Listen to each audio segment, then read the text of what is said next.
बिस्मिल्लाहिर्रहमानिर्रहीम। फिजा में एक दिलखराश चीख की आवाज गूंजी थी और एक वजूद सीढ़ियों से नीचे गिरता चला गया, जबकि सीढ़ियों के ऊपर खड़ा वजूद उसे फटी फटी निगाहों से नीचे गिरता देख रहा था। ये क्या हो गया? नहीं, मैंने कुछ नहीं किया। मैंने कुछ भी नहीं किया। ये पता नहीं कैसे। नहीं, इसे कुछ नहीं हो सकता। चीख सुनकर घर की मुलाजमा भागी भागी आई। सामने पड़े खून में लथपथ वजूद पर नजर पड़ी तो जान हवा हो गई कि उसके चेहरे पर आंसू के मिटे मिटे निशान थे। आंखें वहशत से सुर्ख हो रही थी। उसके हवास मुख्तल थे और दिमाग सुन हो रहा था। उसे समझ ही नहीं आ रही थी कि वो क्या करे और क्या ना करे। आखिर थक हार कर उसने गाड़ी एक तरफ रोकी और स्टीयरिंग पर सर टिका लिया। कुछ देर बाद उसके कानों में एक आवाज पड़ी, जिसे सुनकर उसके चेहरे पर एक अजीब सी मुस्कुराहट आ गई। उसे रास्ता मिल गया था। उसने एक पुरसुकून सांस खारिज की और गाड़ी स्टार्ट करके घर की तरफ मोड़ दी। न जाने उसके दिमाग में अब क्या चल रहा था। उसकी मां ने दो नन्हे वजूद लाकर उसकी तरफ बढ़ाए थे, जिन पर उसने एक नजर तक डालना गवारा न किया। अम्मा ने हैरत से उसे देखा। कैसी मां थी? अभी कुछ देर के पैदा हुए बच्चों से मुंह मोड़ रही है। बेटी, ये ले लो, अपने बच्चों को गोद में लो। अम्मा ने उसके पास बैठते हुए कहा। अम्मा, ये नहीं है मेरे बच्चे। ले जाए ना मेरी नजरों से दूर, इससे पहले कि मैं कुछ गलत कर दूं। मैं नफरत से बोली थी और अम्मा दहल कर रह गई थी। वो उन मासूमों से कैसे नफरत कर सकती थी? ये तो उसका अपना खून था। ना मेरी धी, ऐसा नहीं करते। देख, अल्लाह ने तेरी झोली भरी है। तुझे तो अल्लाह का शुक्र अदा करना चाहिए। कैसा शुक्र अम्मा? अपनी जिंदगी बर्बाद होने का। अल्लाह ने मुझे ये दिए हैं। कल जब सब इनके बाप के बारे में पूछेंगे तो मैं क्या जवाब दूंगी? और किसी ने ना सही, अगर इन्होंने ही पूछ लिया कि हमारा बाप कहाँ है तो मैं क्या कहूंगी? कि मैं नहीं जानती। तो क्यों इतना खुश है अम्मा? तुझे आने वाले वक्त से डर नहीं लग रहा? तुझसे किसी ने पूछा तो तू क्या कहेगी? अरे हम तो खुद ही नहीं जानते, किसी को क्या बताएंगे? क्या जवाब देंगे? ले जा अम्मा इन्हें यहां से और छोड़ा इन्हें किसी यतीम खाने में। मैं जब जब इन्हें देखूंगी मुझे अपना खसारा याद आएगा, अपनी बर्बादी याद आएगी। वो अपने दिल को सख्त करते हुए बोली थी। अम्मा ने एक नज़र उसे देखा। ना ही वो रो रही थी और ना ही चुप थी, बस बीच की किसी कैफियत में अटकी हुई थी। अम्मा ने बच्चों को एक तरफ रखा और खिसक कर उसके पास हुई। मेरी धी, मैं जानती हूं तेरे साथ बुरा हुआ है, लेकिन अब अच्छा भी तो हो रहा है। भूल जाओ वो सब और आगे बढ़। अम्मा ने उसका माथा चूमते हुए कहा था। नहीं अम्मा, मैं नहीं भूल सकती। वो रात, उस रात का हर जरा मेरी बर्बादी का गवाह है। अम्मा, मैं कैसे भूल जाऊं? मेरा दिल फटता है। अम्मा, कलेजा मुंह को आता है जब वो मंजर मेरी आंखों के सामने घूमता है। तू तो जानती है ना अम्मा, मैंने कोई गलती नहीं की थी। फिर क्यों हुआ मेरे साथ ऐसा? बता ना, क्यों हुआ ये सब मेरे साथ? क्या कसूर था मेरा? वो अब फूट फूट कर रो दी थी। पिछले 9 महीनों से उसके दिल में जो गर्द गुबार था वो सारा आज बह निकला था। अम्मा भी उसे खुलकर रोने दे रही थी। कब से वो अंदर ही अंदर आंसू दबाकर पत्थर हो गई थी। काफी रो लेने के बाद उसने सर उठाया और अपने बच्चों की जानिब लपकी और उन्हें उठाकर सीने से लगाया। अब दिल हल्का हो चुका था। ममता तड़प उठी थी। उसे बच्चों के लिए खुद को संभालना था। जाने अभी आगे इस जिंदगी में कितने तूफान आने थे। दिन गुजरते गए और इस वाकई को आज 4 साल गुजर गए थे। मैं रात में न जाने कब सोई थी। आंख छन्नों के जगाने पर खुली थी। छम्मी आपा, अम्मा कह रही हैं उठकर आ जा बाहर। छन्नों ने आकर मुझे कहा। यार छन्नों, मैं रात देर से सोई थी, तू अम्मा को बताना। आपा, अम्मा कह रही है कि काम पर जल्दी जाना है।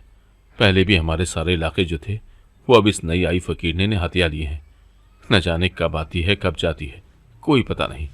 सुबह जब हम जाते हैं तब तक तो वो अच्छी खासी दिहाड़ी लगा चुकी होती है। तेरे बच्चों की बात है, वरना मैं भी तेरे साथ ही जाती, मगर इनको बाहर लेकर फिरना मुझे अच्छा नहीं लगता। देख तो सही कैसे मासूम चेहरे हैं इनके। हाँ छन्नो, तू सही कह रही है, ये बहुत मासूम है। सारी औरतें मुझे कहती हैं कि तू इनको साथ लेकर जाया कर, इन पर तरस खाकर लोग तुझे ज्यादा पैसे देंगे। लेकिन इन मासूमों को जरिया माश बनाकर मेरा एक भी रुपया कमाने को दिल नहीं करता। हाँ आपा, तू सही कह रही है, तू उदास ना हो, सब ठीक हो जाएगा। और इनकी तरफ से फिक्रमंद मत हुआ कर, मैं इनका बहुत ख्याल रखती हूँ। छन्नो ने मेरे हाथ पर हाथ रखते हुए कहा था। वो तो ठीक है छन्नो, मुझे तुझ पर पूरा भरोसा है, तभी तो तेरे हवाले करके जाती हूँ। लेकिन फिक्र कैसे न करूँ, जैसे जैसे ये बड़े हो रहे हैं इनकी ज़रूरियात बढ़ती जा रही हैं। आगे पीछे होते तो चलो और बात थी, लेकिन मैं क्या करूँ। अब तू ही बता कि इनकी उम्र और कद काठ सब एक जैसा है। गुड्डू तो लड़का है, मगर मुझे लाडों के नसीबों से बहुत डर लगता है। तुझे पता है ना कितना मुश्किल है बेटियों को बचा कर रखना। मेरे लहजे में शिकस्त थी। मुझे मेरा एक एक वक्त याद था। इनसे पहले तो हम माँ बेटी रूखी सूखी खाकर भी गुजारा कर लेती थी, लेकिन ये मासूम जाने, ये रोते रोते भूख से निडाल हो जाती थी। मैं कैसे अपनी औलाद को यूं भूख से मरता हुआ देख सकती थी।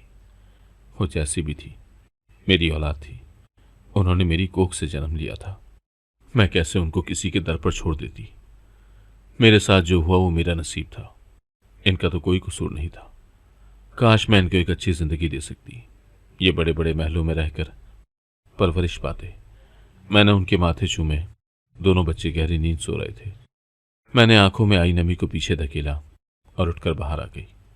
हाथ मुंह धोकर नाश्ता किया और अम्मा के साथ बाहर निकल गई, इस बात से बेखबर कि मेरी जिंदगी में आगे कौन सा नया तूफान आने वाला है। गाड़ी देखते ही गार्ड ने दरवाज़ा खोला और वो जन से गाड़ी अंदर ले गई। अब वो बेचैनी से वहीं गेट के पास टहलने लगी, जैसे वो किसी के आने का इंतजार कर रही हो। कुछ देर के बाद दरवाजे पर दस्तक हुई। उसके होंठों पर एक पुरस्कार मुस्कुराहट छा गई। पूरे बंगले को दुल्हनों की तरह सजाया गया था। आज उसकी शादी थी। वो बहुत खुश था। आखिर उसने सबको मना ही लिया था। बारात बड़े धूमधाम से निकली थी। दूसरी तरफ वो बहुत घबरा रही थी। उसके दिल में तरह तरह के वसवसे जन्म ले रहे थे। वो चाहकर भी मुस्कुरा नहीं पा रही थी। उसके दिल में तरह तरह के खदशात बेदार हो रहे थे। वो इन सब चीज़ों को सोचना नहीं चाह रही थी, लेकिन बार बार उसके जहन में यही ख्यालात आ रहे थे। बारात आन पहुंची थी। उसने डरते डरते निकाहनामे पर साइन किए और अपने तमाम जुमला हुकूक उस शख्स के नाम कर दिए। वो उसे बड़े प्यार और बड़े मान से रुखसत करके अपने घर लाया। कुछ रस्मों के बाद उसे कमरे में पहुंचा दिया गया। उसके सारे खदशात दूर हो गए। जैसा वो सोच रही थी वैसा कुछ भी नहीं था। वो सब बहुत अच्छे और बहुत प्यार करने वाले थे। चंद ही दिन में वो सब उसके साथ घुल मिल गए। वो सब सुकून से जिंदगी गुजारने लगे। वो बहुत हैरान थी कि सब कुछ अचानक एकदम ठीक कैसे हो गया था। क्या किया था उसके शौहर ने जो सब मान गए थे। न सिर्फ मान गए थे, बल्कि उसके साथ इतनी मोहब्बत और इत्तेफाक से रह रहे थे। कभी कभी वो उलझ जाती थी, लेकिन फिर अपने सर को झटक देती। आज वो अपने कमरे में बैठी हुई थी, जब उसका शौहर, उसकी सास उसके कमरे में थे। जब उसको और उसके शौहर को उसकी सास ने ज़रूरी काम से अपने कमरे में बुलाया था, वो बहुत खुश थी। कल वो अपने शौहर के साथ इंग्लैंड जा रही थी। उसके कागजात का काम हो चुका था, साथ ही साथ उसके शौहर की छुट्टी भी पूरी हो गई थी। तो अब वो उसे अपने साथ ले जाना चाह रहा था। उसने सारी पैकिंग कर ली थी। जब उसके शौहर ने उसे बताया कि तुम्हारे पेपर्स में कोई मसला आ गया है, इसलिए तुम्हारा वीज़ा रिजेक्ट हो गया है, लेकिन तुम फिक्र मत करो, मैं बहुत जल्द तुम्हें अपने पास बुला लूंगा। वो उसके सीने से लगी थी। उसका दिल चाह रहा था कि उसे भी ना जाने दे, उसे भी रोक ले, लेकिन ये बात वो सिर्फ सोच सकी। उसने उठकर सूटकेस बेड पर रखे और अपना सारा सामान निकालकर वापस अपनी अपनी जगह पर रख दिया। और सुबह उसको रुखसत करते वक्त वो बुरी तरह रो पड़ी थी। जब उसकी सास उसके पास आई और उसे अपने सीने से लगा लिया, वो उसको रोता बिलखता हुआ छोड़ गया था। अगर वो जान जाता कि उसके पीछे उस पर क्या कयामत टूटनी है, तो कभी भी उसको छोड़ कर न चाहता। वहां भी एक बुरी खबर उसकी मुंतजिर थी। उसको काम में काफ़ी नुकसान हुआ था। अपनी परेशानी में वो उसे भूल ही गया। एक हफ्ते बाद जब उसे थोड़ी फुर्सत मिली तो उसने घर फ़ोन किया, लेकिन आगे से उसने जो खबर सुनी तो उसके पांव तले से ज़मीन निकल गई। मैं अपनी माँ के साथ अपने मखसूस इलाके में पहुंची। तब तक सूरज चढ़ गया था। दूसरी फकीरनी उनकी सारी दिहाड़ी ख़राब कर चुकी थी, लेकिन कमाना तो था ही। वो अब एक नए मोहल्ले की जानिब चल पड़ी, क्योंकि अब यहाँ खड़े रहने का कोई फ़ायदा न था। मैंने एक बंगले के सामने खड़ी होकर घंटी बजाई। ये बहुत बड़ा और खूबसूरत बंगला था। दस्तक देने की थोड़ी ही देर बाद दरवाज़ा खुला। सामने गार्ड खड़ा था। उसने मुझे अंदर आने का इशारा किया। मैं बड़ी हैरान हुई। कि भला फकीरनियों को कौन अंदर बुलाता है। गार्ड ने मुझे कहा कि अंदर आओ, मालकिन बुला रही हैं। मैं डरते डरते अंदर दाखिल हो गई। अम्मा भी दूसरी गली में थी। खुदा ना खास्ता कुछ हो गया तो। मुझे बड़ी हैरत थी कि मालकिन ने मुझे अंदर क्यों बुलाया। मैं थोड़ा ही आगे गई जब मेरे सामने एक लड़की आई। वो शक्ल और रंग में बहुत खूबसूरत थी। क्या ये मालकिन है? ये तो मुझसे बस 2-4 साल ही बड़ी होगी, लेकिन खैर, नसीबों के खेल हैं। सलाम बीबी जी। मैं सर झुकाए उसके सामने जा खड़ी हुई थी। वालेकुम सलाम, कैसी हो? वो मुझसे यूं खातिब हुई जैसे बरसों की शनासाई हो। वो मुझे लेकर अंदर गई और मुझे खाना खिलाया। मुझे हैरत के झटके पर झटके लग रहे थे। उसने मुझे कुछ पैसे दिए और कुछ कपड़े भी। मैंने उसका बहुत शुक्रिया अदा किया और उसे बहुत दुआएं दी। फिर जाते वक्त उसने मुझे कहा कि रोज़ आती रहना। मैं हैरत के गहरे गौते में थी। आजकल के ज़माने में भला कौन इतना अच्छा होता है। खैर, मुझे पैसों की ज़रूरत थी और वो पैसों के साथ साथ मेरी बाकी ज़रूरियात भी पूरी कर रही थी, तो मुझे और क्या चाहिए था। अब गली गली मांगने से बेहतर था कि यहीं आया जाए। मैंने अम्मा को ढूंढकर अपने साथ लिया। उसके बाद हम पहले बाजार गए। रकम काफ़ी थी। हमने बच्चों के लिए कुछ कपड़े, जूते और घर का कुछ खाने पीने का सामान खरीदा। उसके बाद हम घर आ गई। अब मैं रोज़ वहाँ जाने लगी थी। मालकिन मेरा बड़ा ख्याल रखती। वो इस इतने बड़े बंगले में अकेली रहती थी। सिर्फ एक सास थी जो कोमे में थी और अस्पताल में दाखिल थी। मालकिन मुझे सुबह से शाम तक अपने साथ अपने घर में रखती और फिर असर के वक्त मुझे पैसे वगैरह देकर भेज देती। वो बहुत अच्छी और नेक औरत थी। कभी कभी मुझे बहुत हैरानगी भी होती थी कि वो ये सब बगैर किसी वजह की क्यों कर रही है। कहीं इसके पीछे उसका कोई मकसद तो नहीं। वो मुझे अजीब अजीब नज़रों से देखकर मुस्कुरा देती थी और कहती थी कि तुम बहुत मासूम हो, मुझे तुम्हारे जैसी ही मासूम लड़की चाहिए थी। एक दिन मैंने हैरान होकर पूछा, जी क्या मतलब कि मेरे जैसी लड़की चाहिए थी? तो वो बोली, हाँ हाँ, कोई मतलब नहीं। मैं ये बोल रही थी कि तुमसे बातें करते हुए बहुत अच्छा लगता है। एक दिन हम बैठी हुई थी जब उसने मुझे कुछ जेवरात लाकर दिए और बोली, ये तुम ले जाओ अपने घर, पहनते रहना। मैं घबरा गई। नहीं मालकिन नहीं, ये नहीं ले सकती, ये बहुत कीमती है। तो उसने कहा, नहीं है कोई कीमती, ले जाओ, मैं खुद तुम्हें दे रही हूँ। इनका डिज़ाइन ज़रा पुराना है, इसलिए मैंने तुम्हें दिए हैं। उसने जेवरात का डब्बा खोलकर मुझे दिखाया तो मैं चौंक पड़ी। ये तो, लेकिन फिर मैंने इस ख्याल को जहन से झटक दिया, ये इत्तेफाक भी तो हो सकता है। दिन गुजरते जा रहे थे। एक दिन मैं जब उसके घर गई तो वो मुझे कहीं दिखाई न दी। मैंने मुलाजमत से पूछा कि मालकिन कहाँ है, तो उसने कहा कि वो ऊपर अपने कमरे में है। कुछ सोचकर मैं उसके कमरे की जानिब चल पड़ी। जो ही कमरे में झांका तो पैरों तले से जमीन निकल गई। मैं फौरन वहां से भागने लगी क्योंकि उसके बेड पर मेरा नाम शमीम है। अम्मा मुझे प्यार से चम्मी कहती है। मेरी उम्र 28 साल है। मैं अपने बच्चों और शौहर के साथ रहती हूँ। ये वाकया उस वक्त का है जब मेरी उम्र 22 साल थी। मेरी छोटी बहन चन्नू यानी रुखसाना मुझसे 4 साल छोटी है। मेरे अब्बा मस्ती थे। हम डेरा इस्माइल खान के गांव में कराई के मकान पर रहते थे। एक दिन मामूल के मुताबिक अब्बा को खाना देकर वापस आ रही थी। मैं न जाने किन ख्यालों में खोई हुई चली जा रही थी। चलते चलते मैं कब सड़क के दरमियान आ गई, कुछ पता ही न चला। होश तो तब आया जब मेरे पीछे आकर एक गाड़ी ने ब्रेक्स लगाए और हॉर्न पर हाथ रख लिया। मैं पीछे पलटी और यही मेरी सबसे बड़ी गलती थी। मेरे चेहरे से नकाब गिर चुका था। नजरें आपस में चार हुई और पलटना भूल गई। कार में खूबसूरत और साहिर शख्सियत रखने वाला बंदा बैठा था। मेरा दिल अचानक बेहंगम अंदाज में धड़कना शुरू हो गया था। मैंने इर्द गिर्द देखा और चौंक कर होश में आई। ये सब क्या हो रहा था मुझे? मैं फौरन से अपने धड़कते दिल को संभाले हुए घर आ गई थी। उसके बाद मैं जब भी जाती तो आतिफ मेरी राह में खड़ा होता, जैसे मेरा ही इंतजार कर रहा हो। आतिफ 27 साल का खुशशक्ल नौजवान था। वो एक अमीर और खाते पीते घर से ताल्लुक़ रखता था। उसकी 2 बहनें शादीशुदा थीं और वो घर में सबसे छोटा था। बाप का साया सर पर नहीं था। वो खुद 3 साल से इंग्लैंड में था। उसकी माँ के साथ उसकी बीवी खाला रहती थी। आतिफ अपनी माँ से बहुत ज़्यादा प्यार करता था। चंद दिन बाद आतिफ ने मुझे अपने बारे में सब कुछ बताकर मुझसे अपनी पसंदीदगी का इजहार किया था। मैं तो जैसे हवाओं में उड़ने लगी। मैं कोशिश के बावजूद भी अपने दिल को आतिफ की जानिब माइल होने से नहीं रोक पाई थी, लेकिन अब मैं खौफजदा थी। कहाँ मैं गरीब घराने से ताल्लुक़ रखने वाली और कहाँ वो ऊंची स्टेटस और महंगी गाड़ियों और बड़े घर में रहने वाला। आतिफ ने मेरे सारे खदशात को भांप लिया था। डर तो उसे भी था। शायद ये जानता था कि उसकी अम्मी इस बात को नहीं मानेगी। तुम फिक्र न करो, मैं अम्मी को मना लूंगा। अगले दिन मैं घर में बैठी हुई थी। जब दरवाजे पर दस्तक हुई तो देखा कि आतिफ की अम्मी थी। मैं बहुत डर गई। आतिफ की अम्मी भी आते साथ ही शुरू हो गई। उन्होंने कहा कि हमने अपनी बेटी की तरबियत दुरुस्त नहीं की। अमीर लड़कों पर डोरे डालकर उन्हें फंसाती है। जरा खुद को देख तो ले, कहाँ से मेरे बेटी के काबिल लगती है। अपनी बेटी को लगाम में डालें और इसे समझाएं कि कोई अपने जैसा ही ढूंढ ले, वरना मुझे उड़ती चिड़िया के पर काटना अच्छे से आते हैं।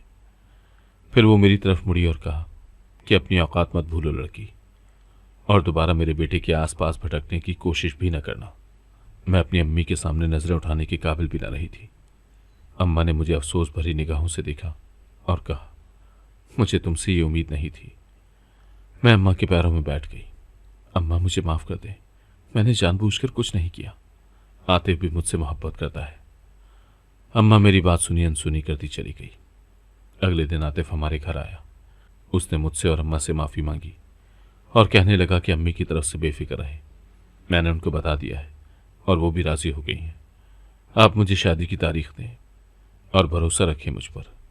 मैं शमीम को कभी कोई तकलीफ नहीं होने दूंगा।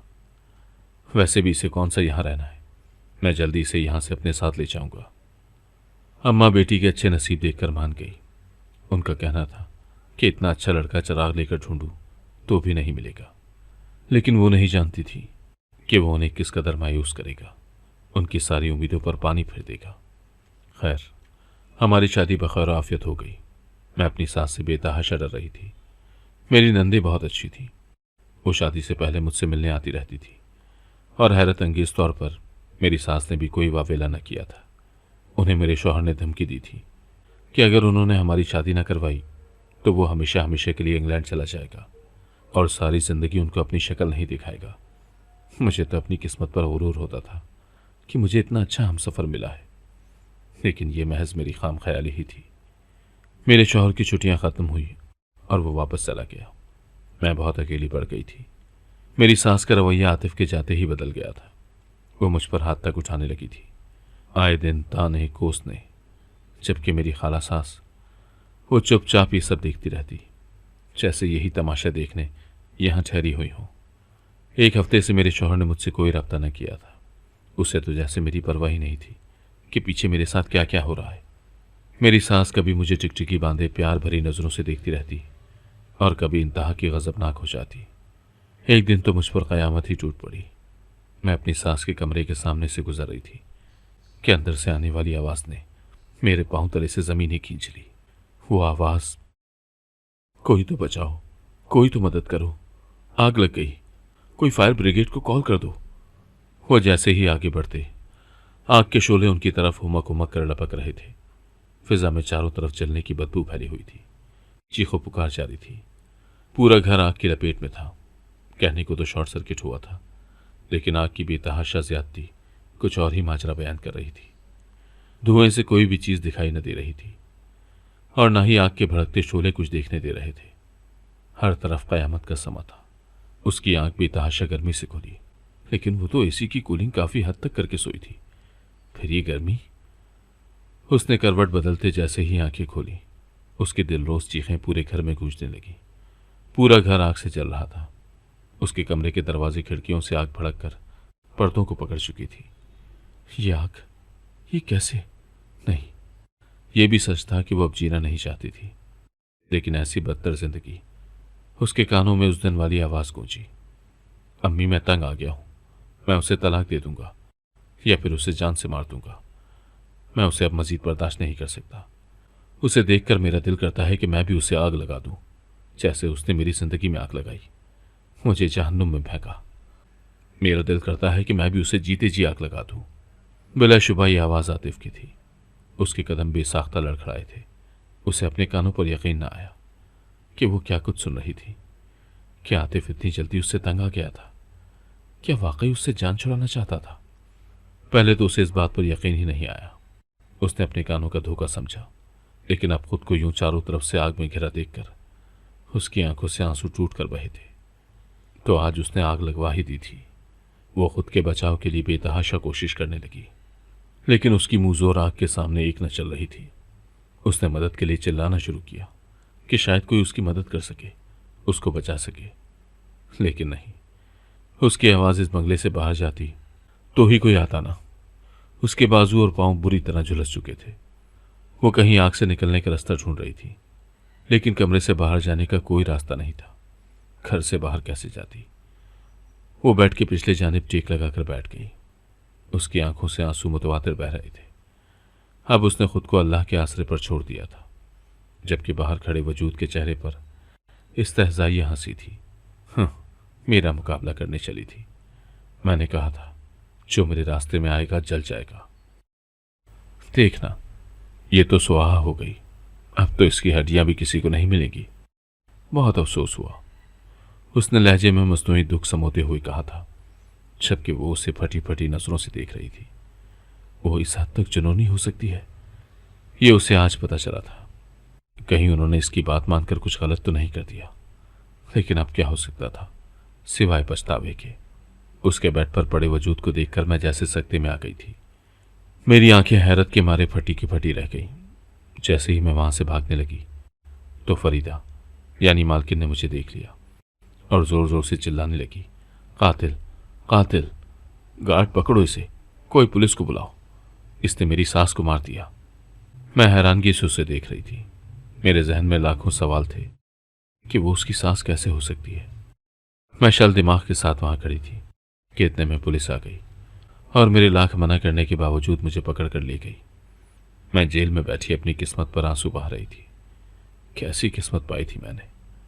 मेरे जहन में चक्कर चल रहे थे। मेरे सब सवालों के जवाब अब उसी के पास थे। फरीदा ने रोते रोते अपने शौहर को कॉल करके सब कुछ बता दिया। वो पहले ही फ्लाइट से घर पहुंच चुका था। उसके सर पर उसकी मां की मौत की खबर पहाड़ बनकर टूटी थी। कैसे हुआ ये? कैसे हुआ ये घटिया औरत? क्या किया है तुमने मेरी मां के साथ? मैंने कुछ नहीं कहा, मैंने कुछ नहीं किया, मुझे छोड़ दे। उसके शौहर ने उसका गला पकड़ा हुआ था। फरीदा, तुम्हें मैंने सिर्फ अपनी मां के कहने पर रखा था। मैंने तुमसे कहा था कि मेरी मां का ख्याल रखना, फिर इतनी बड़ी लापरवाही कैसे हुई? वो गुर्रा रहा था। फरीदा वो मुश्किल बोल पाई, मैंने कातिला को पकड़ लिया है, वो पुलिस की हिरासत में है। वो तनफन करता उसे छोड़कर पुलिस स्टेशन गया था। मां की तदफीन उसके पहुंचने से एक दिन पहले ही कर दी थी। वो अपनी मां की कातलों को अपने हाथों से मारना चाहता था, लेकिन वो नहीं जानता था कि उसे खुद ही बहुत बड़ा झटका लगने वाला है। वो जेल में बैठी थी जब हवालदार ने आकर उसे कहा कि उठो बीबी, तुम्हारी मुलाकात आई है।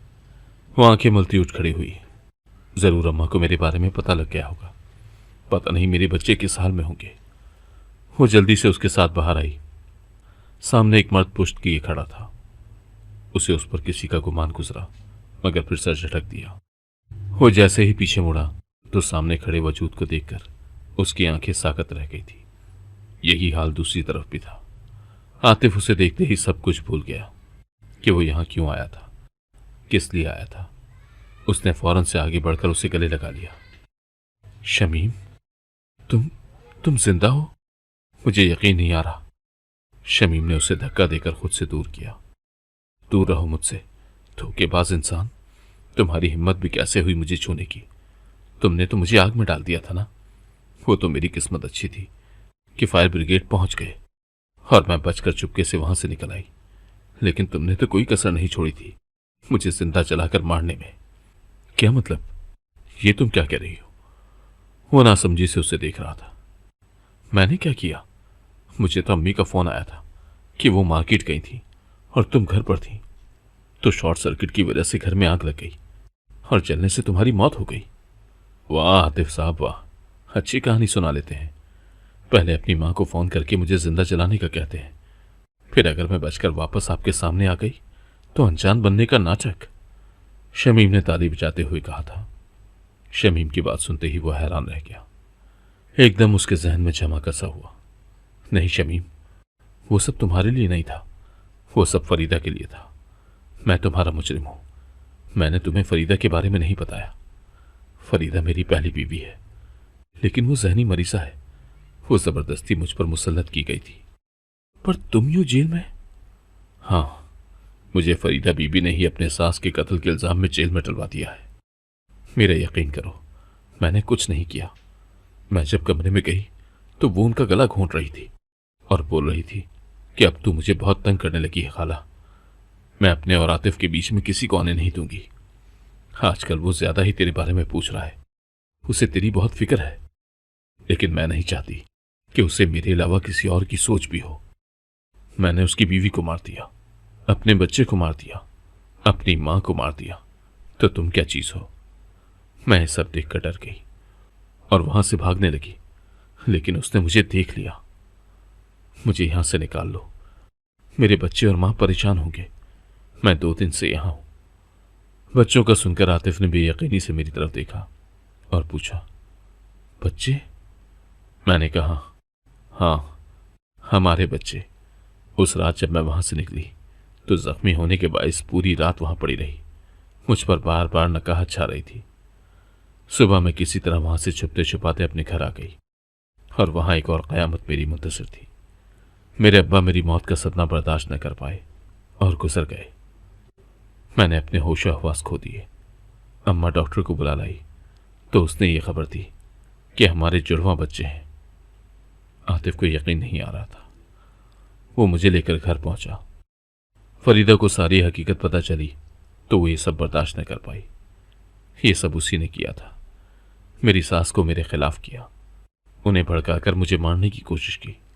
फिर जब उसकी अपनी मां ने उसकी सरजनिश की तो उसने उसे भी मार दिया। फिर उसने अपने बच्चे को मारने की कोशिश की। उसे लगता था कि वो उसके और आतिफ के दरमियान आ जाएगा। इस पर आतिफ की मां ने उसे समझाया तो उन्हें सीढ़ियों से धक्का दे दिया, लेकिन फिर उसे एहसास हुआ कि उसने क्या कर दिया है। मां की वजह से ही तो वो अभी तक आतिफ के निकाह में थी।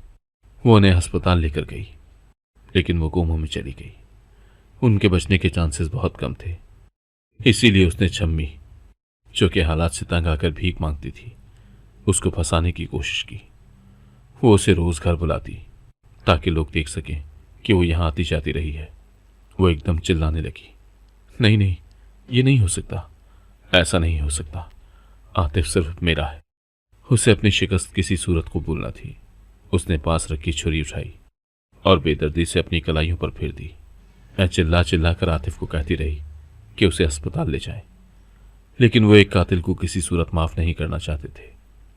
उसकी तदफीन का मरहला मुकम्मल करके हम मेरे घर आ गए। हमें ऐसे खराब हालात में देखकर आतिफ बार बार शर्मिंदा हो रहे थे। वो हमें अपने साथ लेकर इंग्लैंड आ गए। जिद, जुनून और गुस्से में इंसान बिल्कुल पागल हो जाता है। फरीदा को उससे मोहब्बत नहीं थी, बल्कि वो उसकी जिद था, जिसके लिए उसने इतने गुनाह किए, फिर भी खाली हाथ रही।